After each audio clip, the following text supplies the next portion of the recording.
China says it's willing to cooperate more fully with some European countries over the challenges of climate change as the argument continues over which of the major economies has been the biggest polluter. President Xi Jinping made the pledge during a video summit with the leaders of Germany and France. Our science editor David Schuckman reports.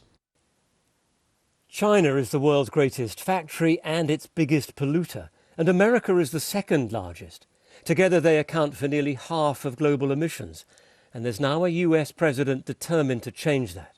We can't wait any longer. We see it with our own eyes, we feel it, we know it in our bones, and it's time to act.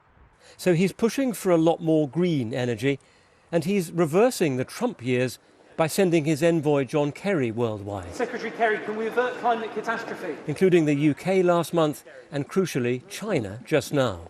We cannot solve the climate issue without China beginning to reduce their emissions.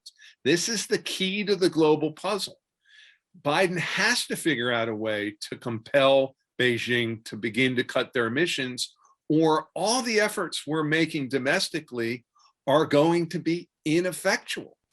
One of the big arguments is over which of these two giant polluters should do more.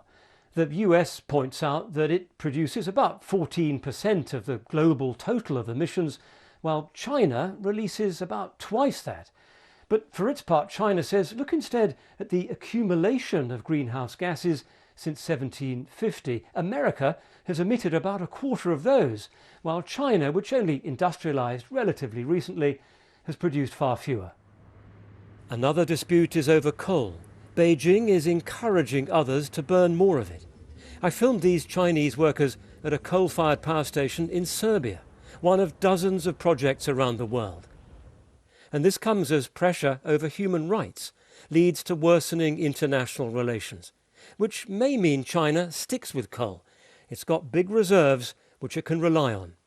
If you are looking to a greater tension across the world, and particularly a greater confrontation with the United States, you probably want to hedge your bets and keep a hold of coal because there is so much uncertainty in the world.